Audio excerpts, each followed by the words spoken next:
Well, that should be the last of it. You boys ready to go camping?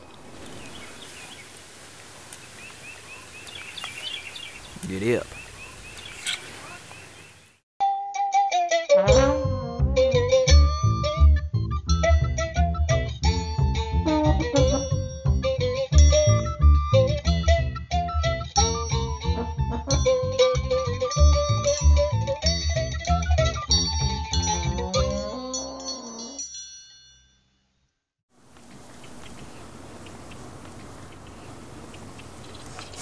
Come on, boy.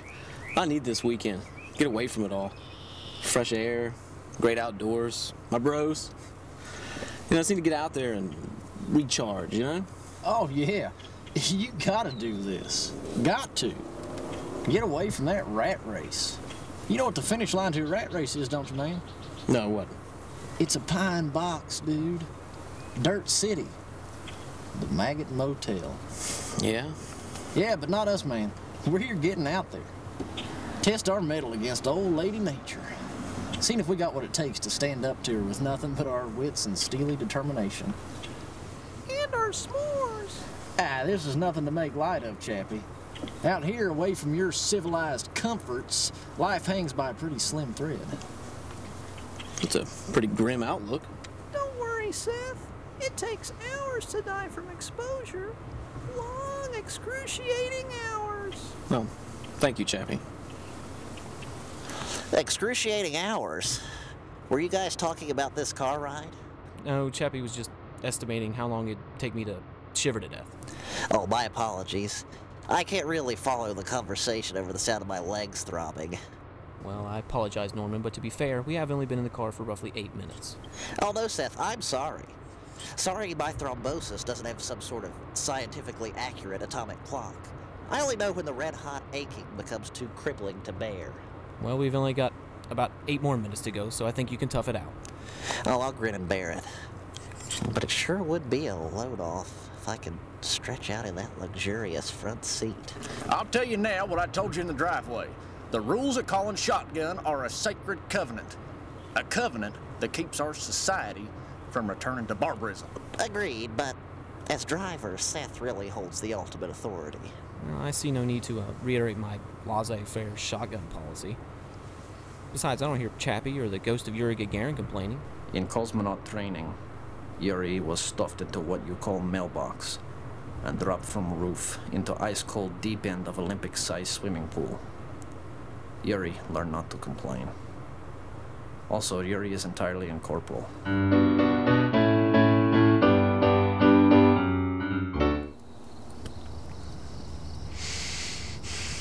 Man, this is the life. Breathing some clean air, roasting up some weenies. Hey, you guys think this is what it's like for our pioneer ancestors? You know, the gathered around a fire with a blanket of stars overhead? Yeah, I'm sure it was like that for your ancestors, Seth, before they raped my ancestors to death.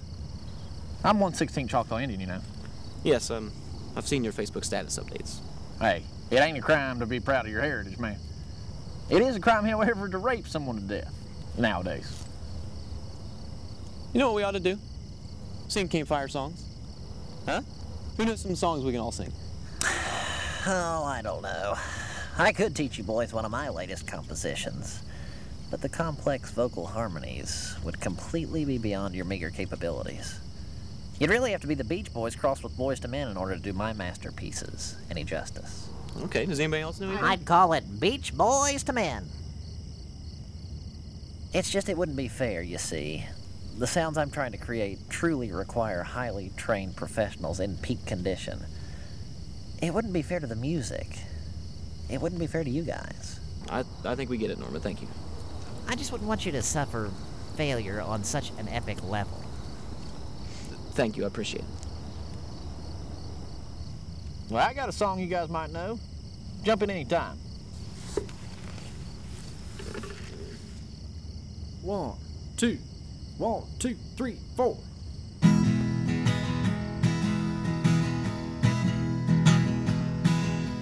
Loading up my pickup truck, heading out the Hollister Road.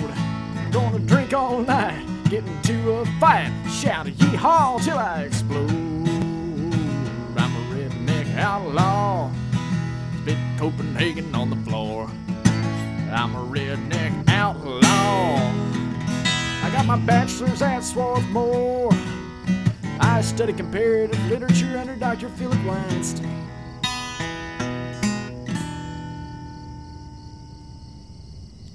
That was invigorating. I need something to calm me down before I go to bed, you know? Hey, don't look at me, man. I'm 9 years sober. I'm on the wagon for good this time. No, I was thinking more along the lines of a scary campfire story to send us off to Sleepy Town. Okay? I think I'll take this old chestnut out for another round of roasting. Now gather around, everybody, and listen to the tale of the coachman's daughter. Okay, so it was a night just like this. But many, many years ago, the coachman was driving his team through this exact countryside. Not too far from here, in fact, when boom, bang, pow! His coach's axle broke, sending him sliding to a halt and stranded at the side of the road. Unwilling to leave the valuables in his coach, the coachman resigned himself to spending the night in the lurking, dark, foreboding forest. Not to worry, thought the coachman. My daughter is expecting me, and she knows what road I travel. She will come looking for me, and I'll send her for aid. I'll be back on the road by dawn. So the coachman climbed into his coach and prepared to wait for his daughter to arrive. Not long after, around midnight, the witching hour, the coachman heard the wind howling, howling, howling. And he heard the owls hooing, hooing, hooing. And he heard the coach's door knocking, knocking, knocking. He opened the door, and he didn't see his daughter. He saw he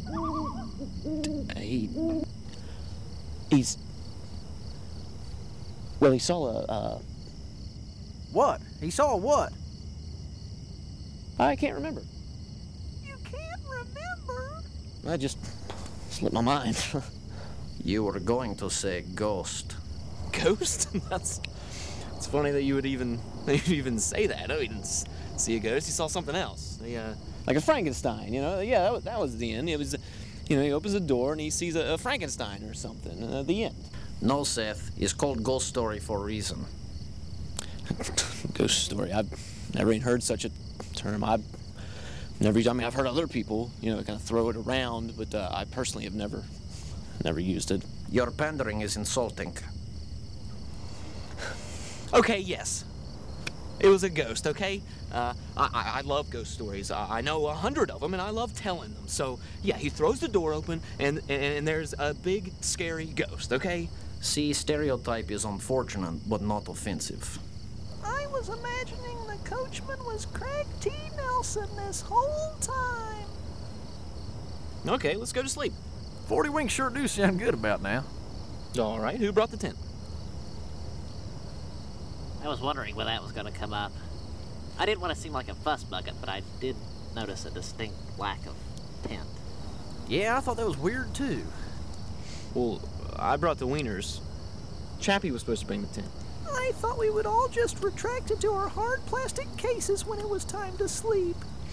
Chappy, we don't have hard plastic cases. Nobody's perfect. Shotgun.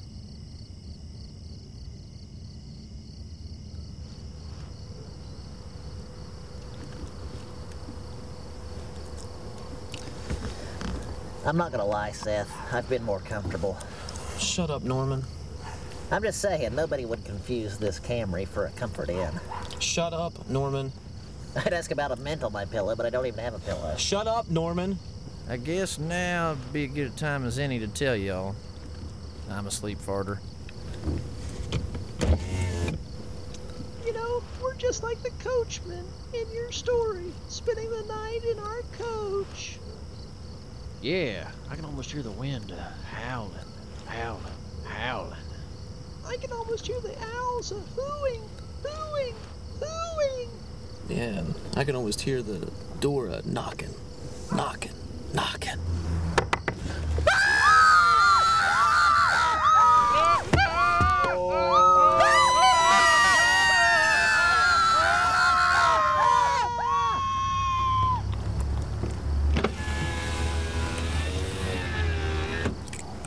What are you boys up to? Oh, we're camping. It smells like farts. Sorry, officer. I suffer from sleep farts. You suffer. I'm at least, fellas. Tell you what, why don't you move this Tupperware party out the middle of the road?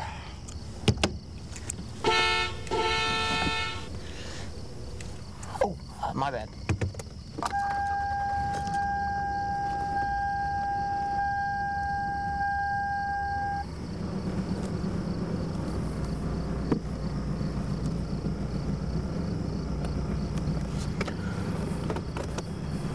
Well, guys, good night.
That was some camping trip. Yeah. Memorable. I know my chiropractor will have fond memories of it. The trip that put my kids through college. That's what I'll call it. It is good, this time with comrades. When all is said and done, these are times that matter. Take it from one who knows. I was imagining the coachman's daughter was Jennifer Love Hewitt. Me too, Chappy. Me too.